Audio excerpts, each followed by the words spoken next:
It's time to focus on seniors with Helping Seniors TV. The television show designed to make you aware of senior issues and needs, as well as to acquaint you with the resources available to help you age in place and with dignity. Now, here's your host, Joe Steckler. I'm Joe Steckler, and welcome to Helping Seniors, the television arm of Helping Seniors of Brevard County. Our show is designed to provide you with information on how to develop your own aging and care plans. Our topic today is VITAS Hospice Healthcare. And joining me is Kathleen LaPorte, who is the Senior General Manager at VITAS Healthcare. Welcome, Kathleen. Thank you. Glad to be here. And before even to start a discussion, I want to remind our viewing audience that Kathleen recently did a radio show with me at radio station WMEL AM 1300. That show is archived on helpingseniorsofbrevard.org. And after you watch today's show with Kathleen and me, I want you to take the time to go to our website and pull up the radio show and listen to the radio show and compare what Kathleen talks about on the radio with what she's going to talk about today, because I think you'll find a connection very interesting.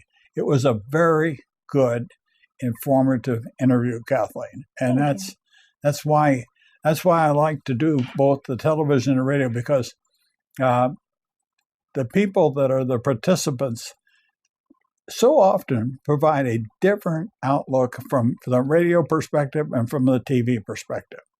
But yours was an extremely good radio interview.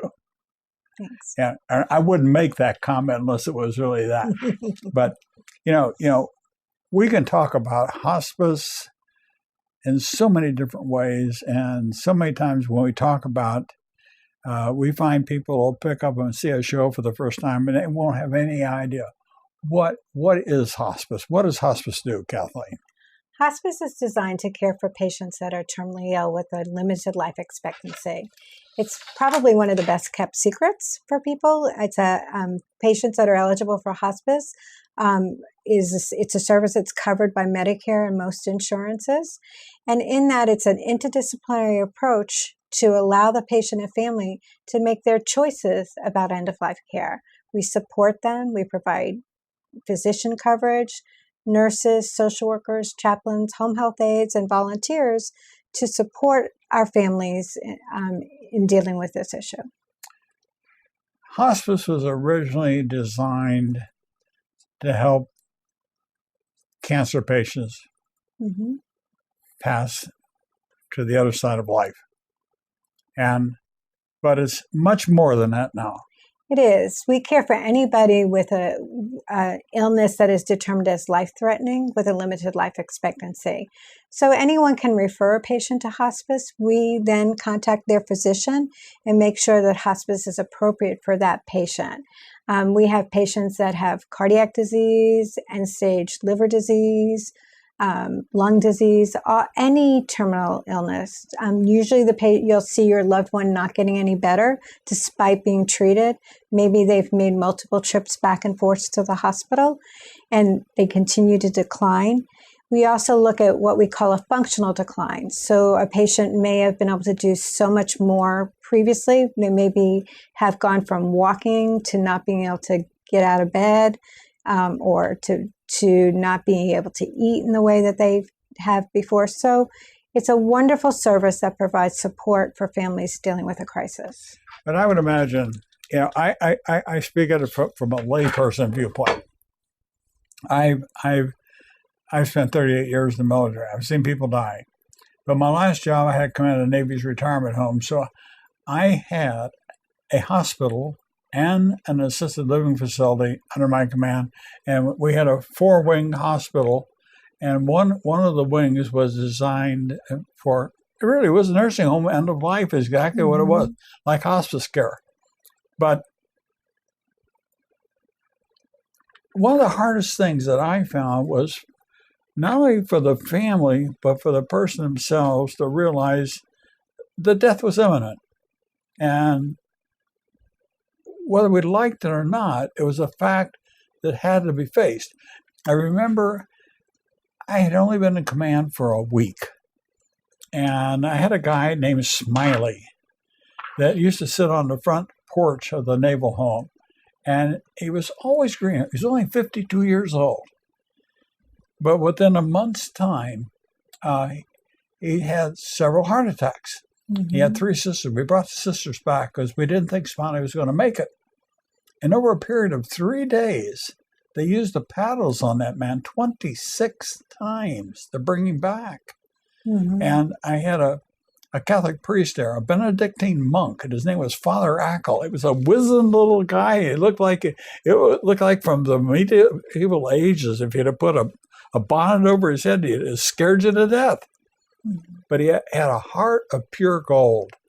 And here I am, brand new to that job, and I called Father Ackle in because 2 of the sisters wanted to keep using the paddles, and 1 sister wanted to let her brother go. 2 of the sisters didn't want to. So I brought Father Ackle in, and I never will forget what that man said to me. He put his arm around my shoulder, and he said, "You did the right thing, Joe, when you called me," because he said, "I want you to remember this. There's always a time to let go." Mm-hmm. How true have you found that, Kathleen, in being a hospice nurse? That's very true. And I've been doing hospice care since 1986. And most people, despite all that we've come and all the technology, we find that the average length of stay for a hospice patient is about 21 days. So people wait to the very end before they call hospice and think that's what they have to do. But the sooner a patient is referred to hospice, the better we can manage their symptoms so that whatever time they have remaining, they can have a good quality of life and enjoy that surrounded by their loved ones. So it is difficult for families and to let go, but we really need to make sure that we have good goals of care discussions with our patients and their families to let them know. Is that what's called palliative care?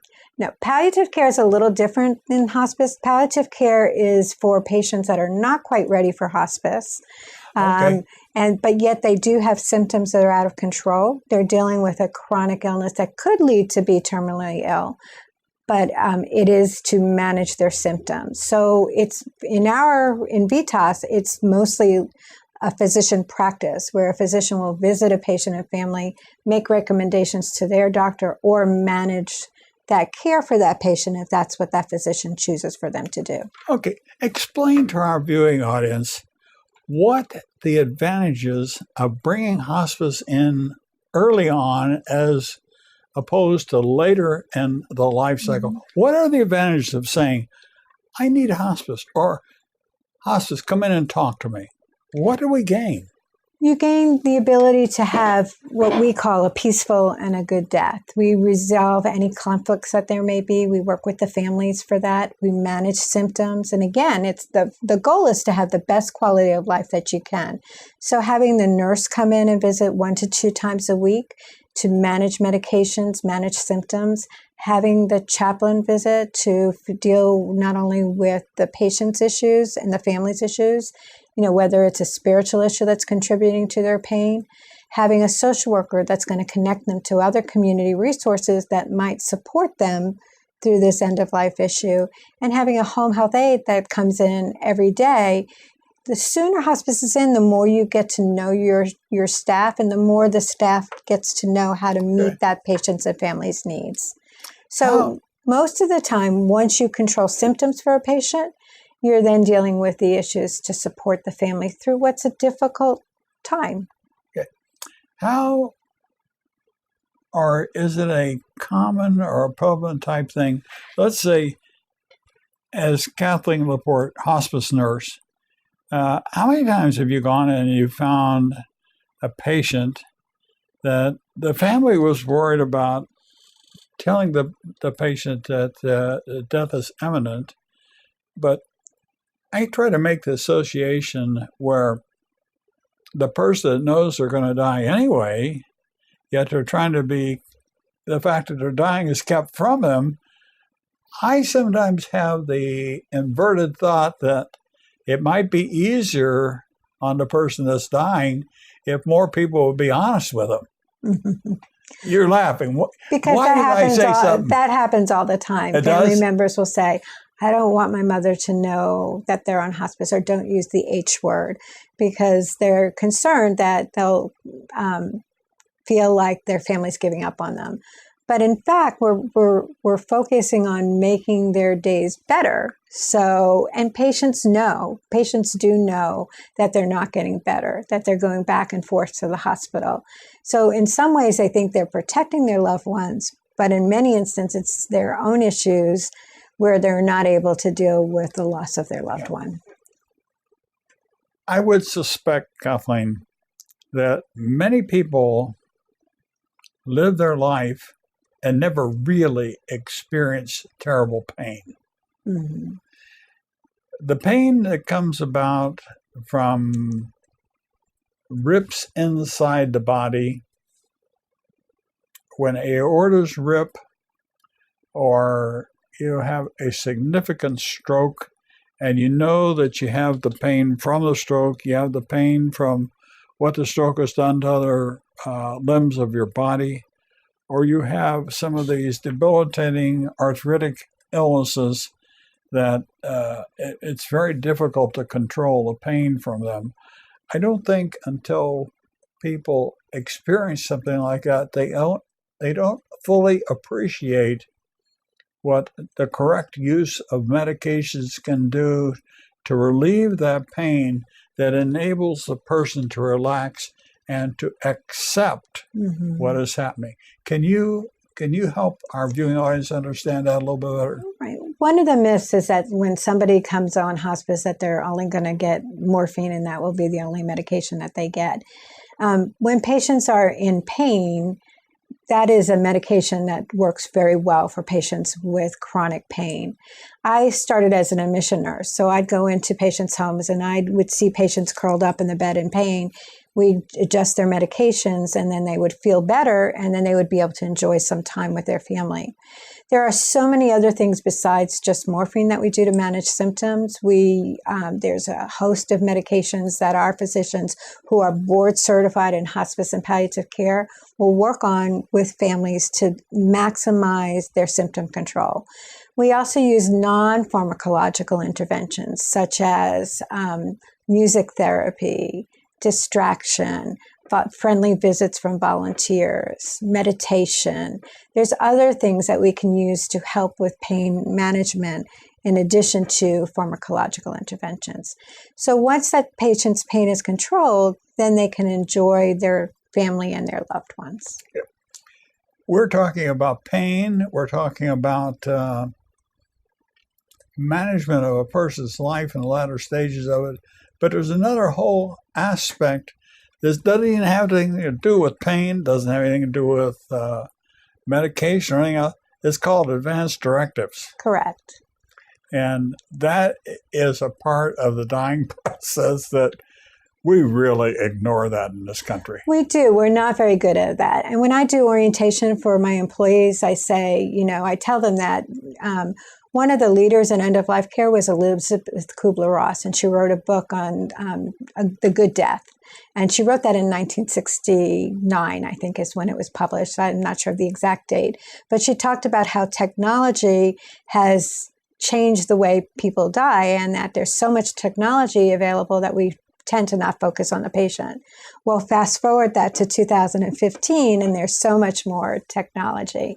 So it is really important, and there's a movement throughout the country that really is talking about people, taking the time and writing your advanced directives to look at and have the conversations. It's called Having the Conversation is actually the topic that they put on many, many websites, where you talk to your family about what your wishes are. What do you want to do if for some reason the doctor says that there's nothing more they can do for you? You need to let your family know what your wishes are. Do you want to be resuscitated? Do you want to be kept alive on a ventilator? Do you want to have all of those things? The other biggest thing that's so important that people tend to forget is to delegate a healthcare surrogate. somebody who's going to make decisions the way that you would want them to make those decisions if you're not able to speak for yourself.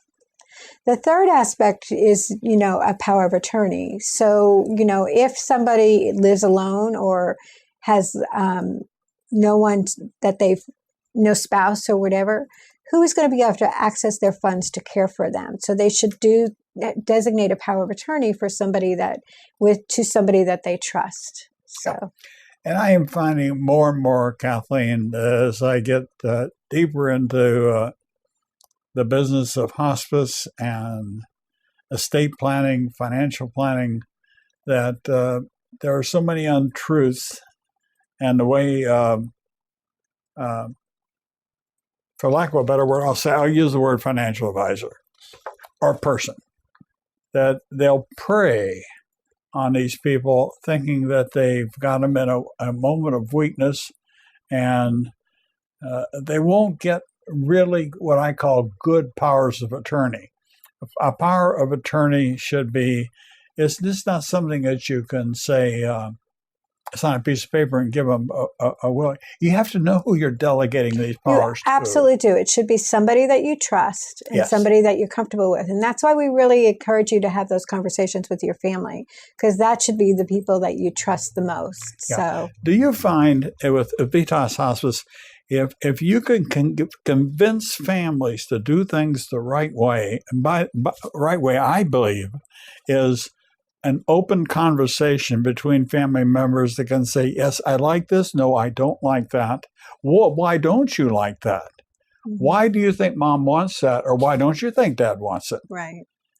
That's one of the hardest conversations for families to have. It's true, isn't it? It's It very is hard. difficult for patients and families to have those conversations, but we at VITAS don't make those choices for them. We'll educate them about their choices, tell them what's available to them, and we'll certainly, the best decision you make is an informed decision. So we'll give them all of the information they need to make the decision. We'll constantly have those conversations to say, well, it looks like things are continuing to get worse if they haven't made that decision yet. But it's really about patient and family choices. So this is your right as an individual to make those decisions for you.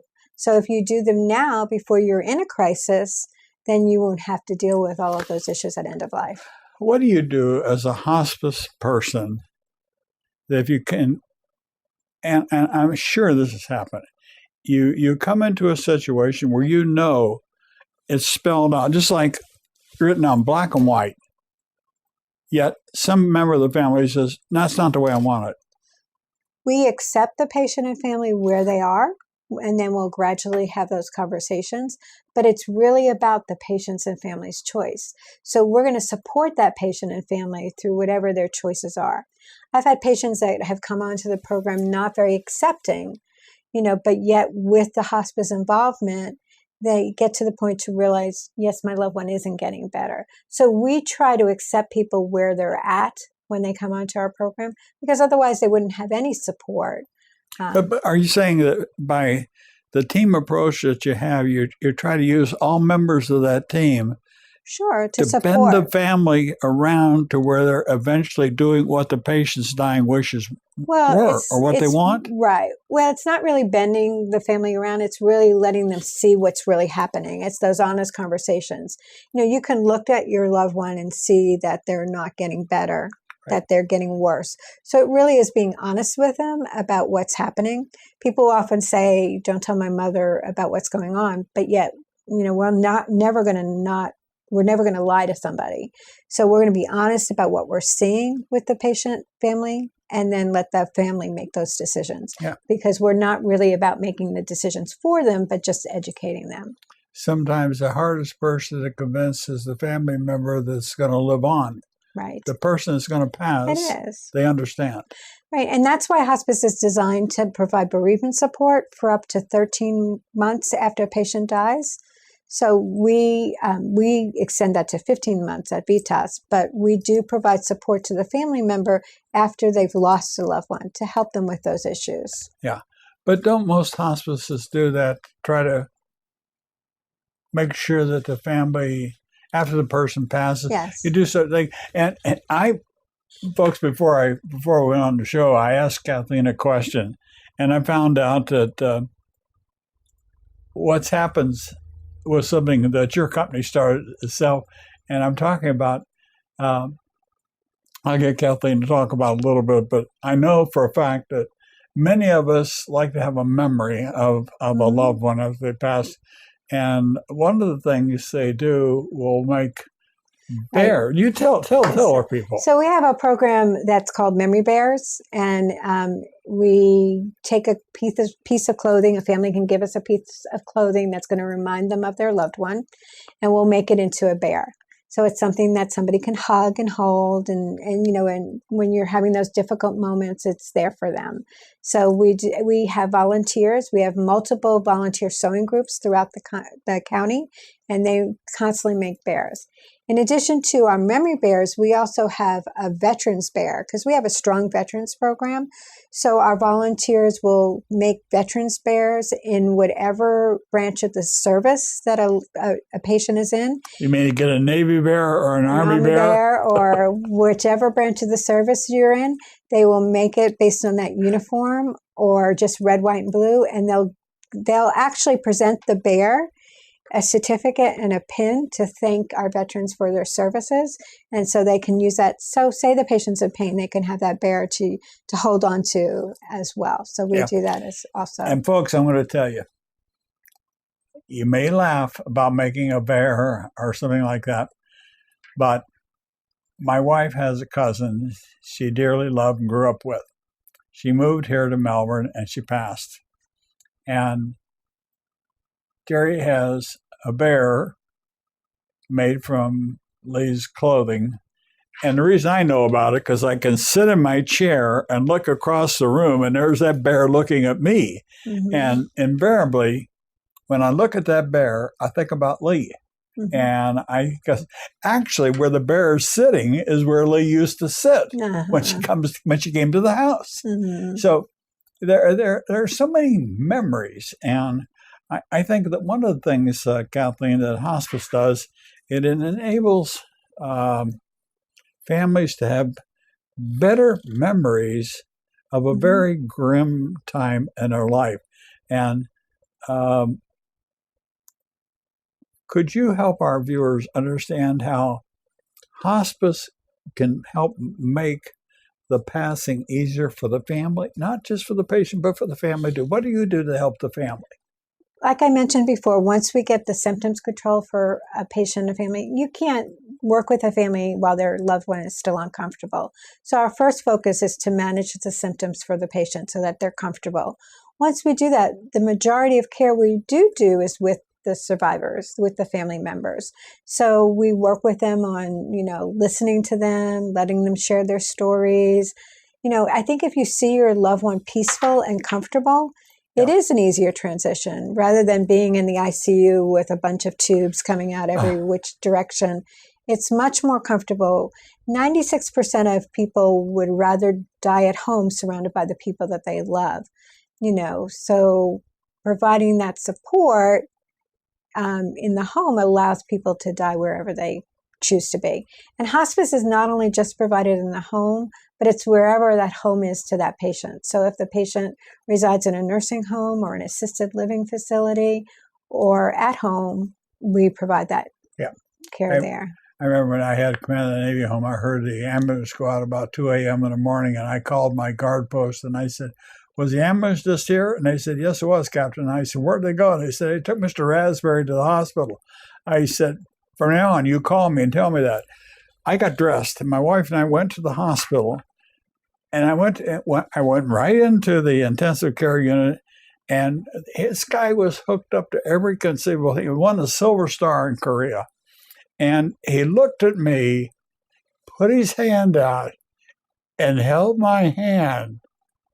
And all the alarms in the place went off. Scared me to death, Kathleen. And the nurse said to me, "Don't worry, Captain, it's fine." And here's this guy who won a Silver Star, and I'm sitting there, standing there, holding his hand, with everything going on.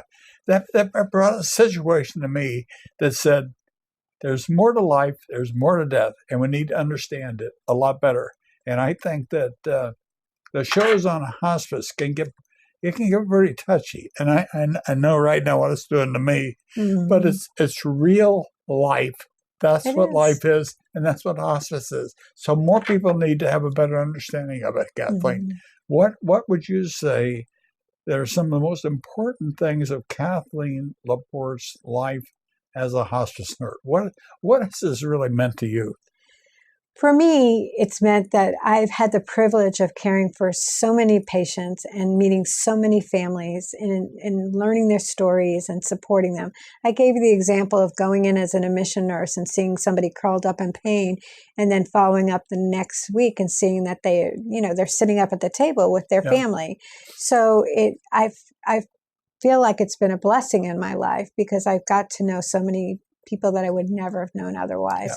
And it's a privilege for people to entrust their care to us. Yeah, I think it's important for people to understand that no matter how old we get, how hardened we get to the living of life, there's always a time in our life when something will touch us. And I will not apologize for a tear running down my face. I Never won't. should.